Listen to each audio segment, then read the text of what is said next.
Scopriamo insieme la simbologia del lago o la simbologia degli specchi d'acqua. Che cosa vuol dire esattamente? Specchio d'acqua, lago, acqua.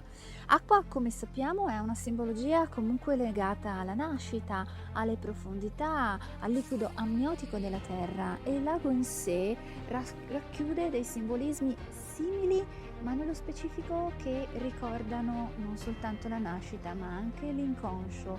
Sì, perché il lago mette in confronto le profondità dell'inconscio con quelle della luce, e quindi veniva rappresentato anche in passato come l'occhio che, a seconda delle figure che si stagliavano sopra, che potevano essere quelle riflesse della natura o di ciò che circondava lo specchio d'acqua, il lago era più visto come un oracolo, come qualcosa a cui far riferimento e cercare di interpretare i simboli stessi che il lago o comunque lo specchio dell'acqua rimandava al visibile.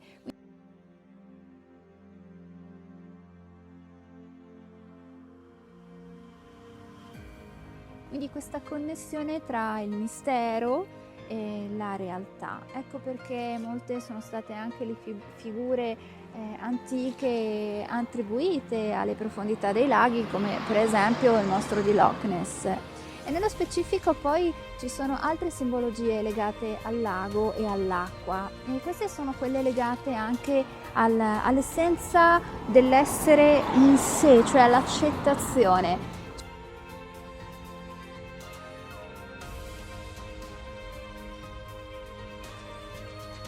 C'è una storia greca che racconta come Narciso, guardando in uno specchio d'acqua o in un lago, vide la sua figura e non si sentiva amato. Per questo motivo egli volle credere che quella unica persona che lo guardava fosse la persona che lo stava amando. Di conseguenza si innamorò di quella che riteneva l'unica bellezza al mondo, che era quella sua, la sua immagine. Cercando di baciarsi, cadde e morì così annegato nell'acqua.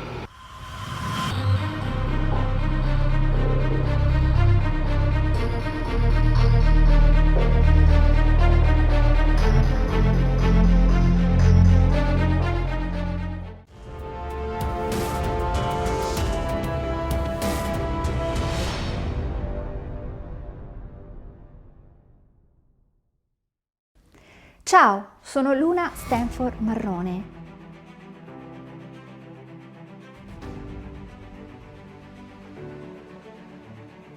E non sono soltanto una ricercatrice studiosa e appassionata di simbologia, ma sono nata e cresciuta nei simboli.